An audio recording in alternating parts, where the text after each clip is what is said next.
a lot of people are like, oh, are you going to drop me down to 1,200 calories? And I'm like, that's what a toddler needs to eat. Like, I'm not going to drop you down to that low of a calorie deficit. So they just think that I'm going to take away their ice cream. I'm going to take away all these things. And I'm like, my goal is to have you get to where you want to be happy with you, like your performance, your body, the way it looks, the way it performs, but also have a good relationship with food and to model that for your kids or whoever might be looking up to you. So yeah, that's one of the big things that people, they're almost kind of scared to come and talk to me.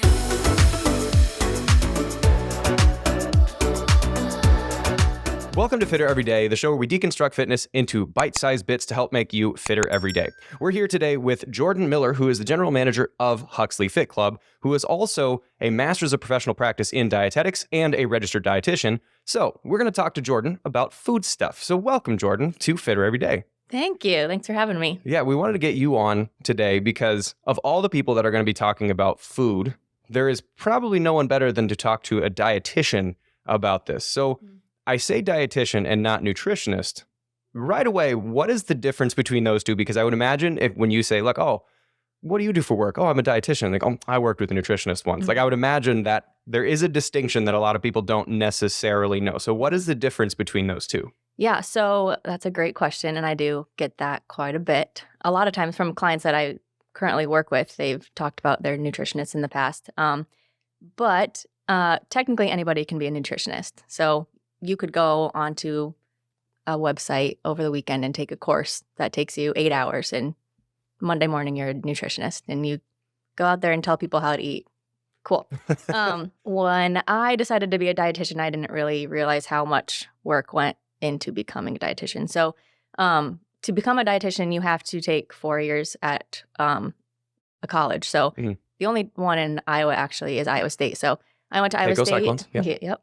I went to Iowa State to get my bachelor's in science of dietetics. So graduated during my senior year. I decided that I was going to apply for an internship. Well, actually, I didn't decide. Everybody that wants to become a dietitian has to go through their dietetic internship. So I applied for the internship, which is very competitive, ended up matching with Iowa State, and they placed me at a hospital in Cedar Rapids in January 2020. So during that internship, great time to get placed in a hospital is January 2020. Yeah.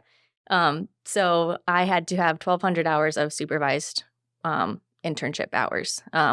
And in that internship, you get to work in various roles. So in the clinical setting at the hospital, I also got to work at the food service part of the hospital. So helping with the menu preparing and the food in the cafeteria, rearranging things so people eat the healthier option kind of thing. I got to work at a school in Iowa City, learning how their food service director picks the menu and how it fits all the nutritional needs of kids. And then March 2020 hit and ended up getting kicked out of the hospital, whatnot. Got to finish my internship online, which was not easy, but ended up getting all my hours done. Worked with Iowa State Extension and Outreach, if you're familiar with that at all.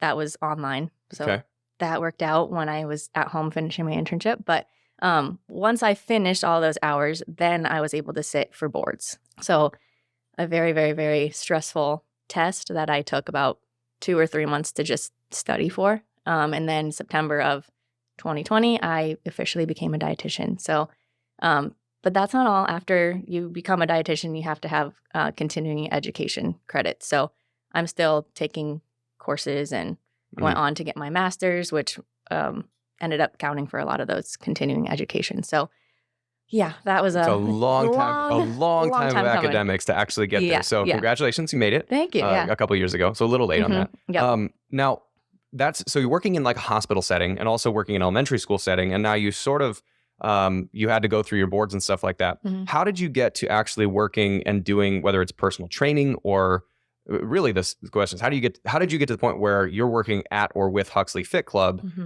and with doing your practice inside? So how did you get the fitness part of it here too? Yeah. So I kind of knew I wanted to be on the preventative side of diseases and all that, because during my internship, I met with a lot of people that were in the hospital bed and they were miserable and they had just had some kind of surgery or whatnot. And I go in there with the pamphlet to talk to them about low sodium. And it's like, this is way too late to talk about this. They had no interest in that.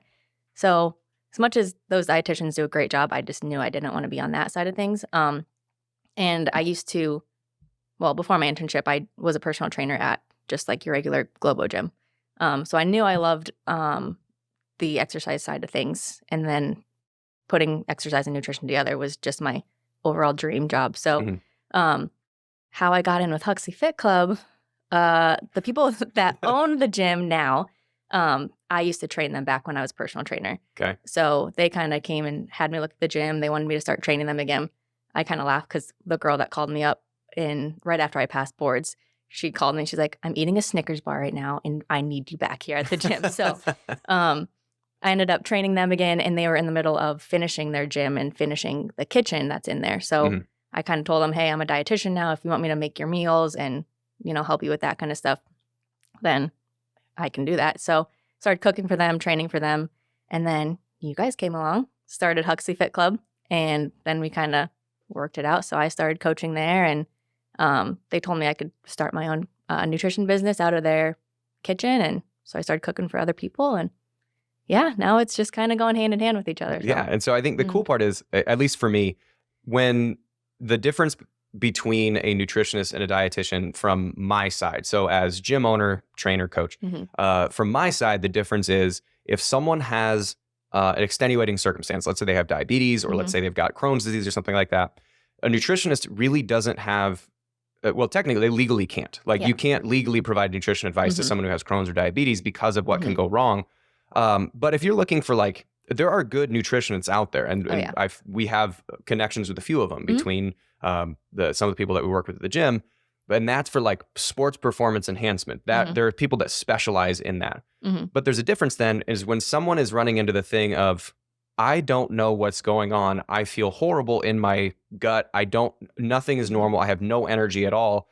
What do I do? And that's where a dietitian kind of comes in, and you having a background in dietetics, but also running a fitness facility and coaching a fitness facility and doing personal training, you understand kind of the difference on, hey, I'm trying to be able to get off the couch, and also saying, hey, I still want to be able to perform athletically and also figure out what's going on. So with that, what are the normal things that you come in? So you sit down there's a client that comes down and sits down with you. What are the normal things that you're going to go through with somebody that are sort of like misconceptions about food that you normally have to sort of unlearn with somebody, or at least just fundamental baselines within nutrition and dietetics that you wish people would have known kind of out of the gate? Yeah. I mean, I think people come to me thinking, or they're scared that I'm going to put them on some kind of diet. Whether that's low cal, low fat, super low calorie. And I would say 8 times out of 10, people come to me and they're eating way too little. So explain that a little bit. Yeah. So a lot of people are like, oh, are you going to drop me down to 1,200 calories? And I'm like, that's what a toddler needs to eat. I'm not going to drop you down to that low of a calorie deficit.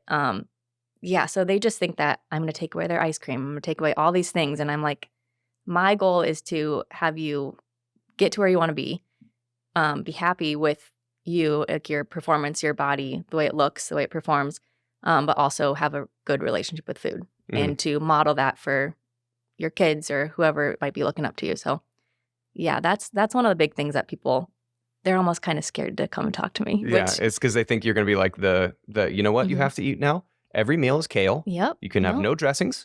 You have there's no meat sources. Yep. And you can have exactly 1 grain of sugar ever. Yeah. Yeah. So I think that the understanding the difference between you having someone come in and say, are you going to drop my food? And you say, no, you're eating too little. What is the mechanism behind that for a lot of people? Because I think that's a misunderstood concept. That concept specifically is misunderstood a lot of times, where you talk to somebody and let's say you notice, and let's say they had started working with a dietitian, and 3 months later, they look a lot better, they're moving a lot better, and you go, wait, what did they do? And they're like, well, I actually got to eat more. How does that work within someone when they're eating too little and you say, no, we actually need to bump your food up a little bit? How does that get them to actually either lose weight or transform kind of the way they look? What is the mechanism that underlies that? Yeah. I mean, I usually like to look at what they're eating first and foremost. So like, I don't know that they're eating 1,200 calories. Like they could tell me that, but I don't know that until I see them actually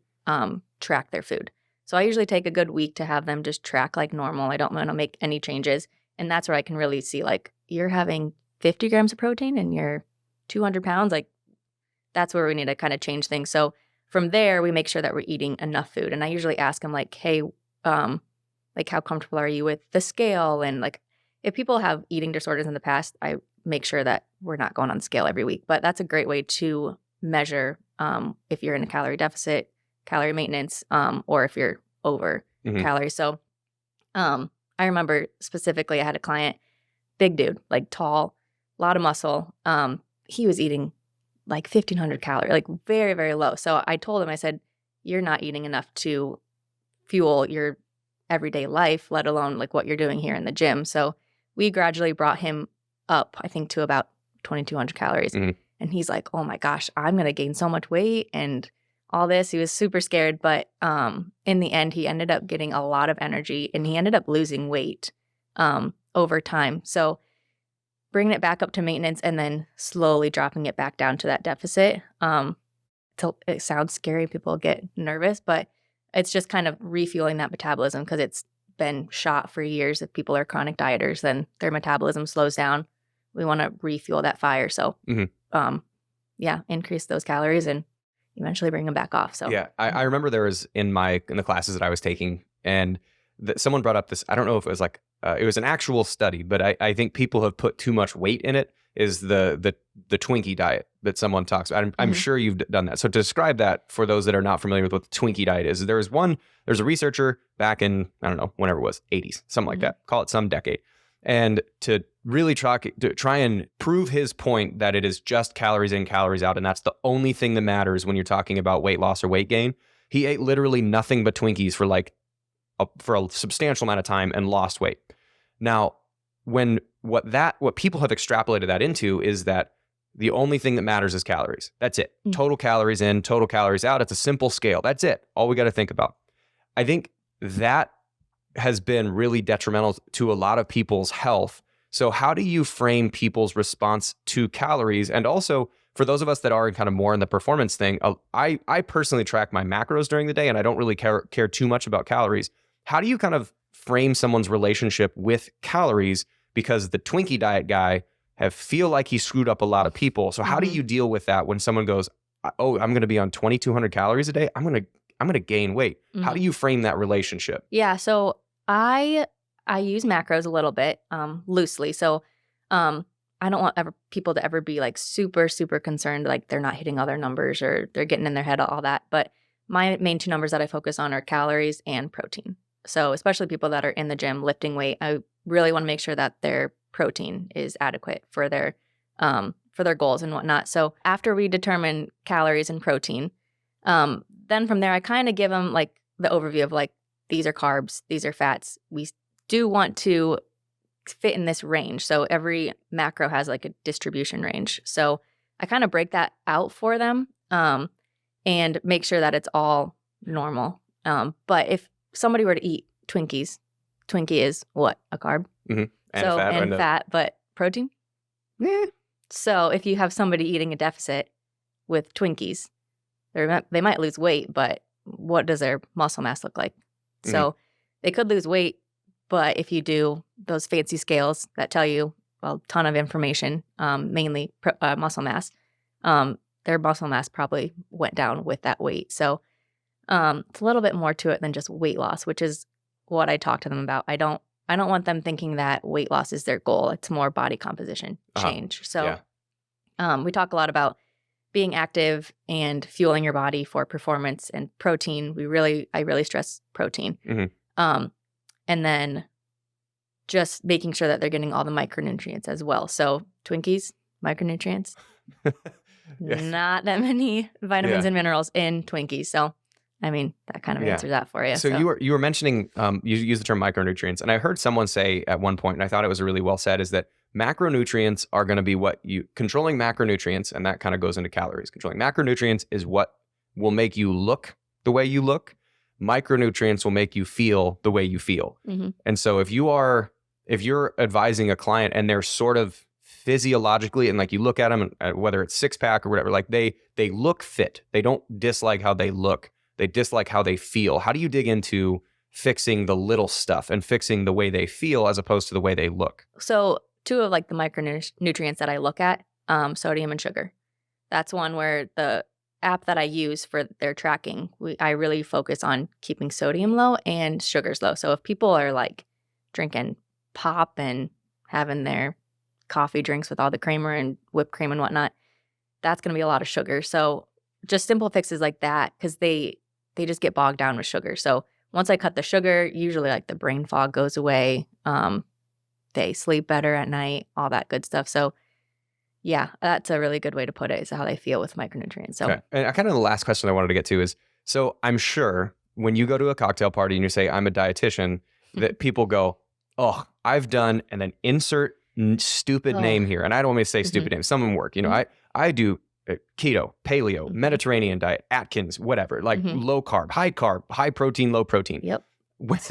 When someone comes in with this, like, I'm already doing this, and what is your response to that? Let's say I say you're a dietitian. Yeah. You're a dietitian. I say, all right, I've been doing the paleo diet for 6 months. Well, first off, I don't like confrontation at all. So I'm probably just going to smile and nod at you. But on the inside, I'm like, I just have a lot to say. But no, I mean, what I like to think is, well, I don't think this. You can cut that out. Any diet works.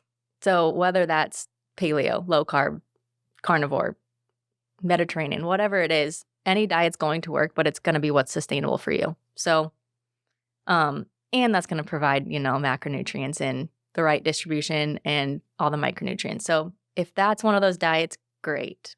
But that might not work for your friend or for somebody else at the cocktail party. So yeah, I get that a lot. And I also, then people kind of ask like, or not ask, they just look at me and they're like, oh, well, you're having the dinner roll. Maybe I can have the dinner roll. Or, oh, you're having ice cream? I'm surprised. And it's like, yep, I'm not the food police.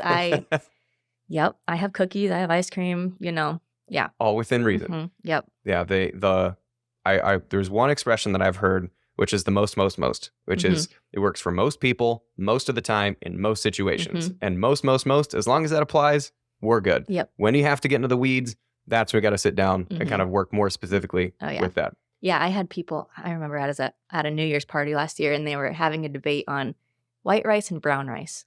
And I was just sitting like 5 feet away, and I just slowly got up and just walked away because I knew they were going to try to pull me in. And I was like, oh, rice is not going to kill you either way. So, yeah. All right. Well, I think that at least that answers most of the FAQs that I feel like you would get just from someone randomly walking in the door. There will be more with Jordan Miller, with a lot of letters behind her name. There will be more with Jordan Miller in upcoming episodes. So thanks for stopping in today and sharing a little bit of knowledge. Yeah, thanks for having me.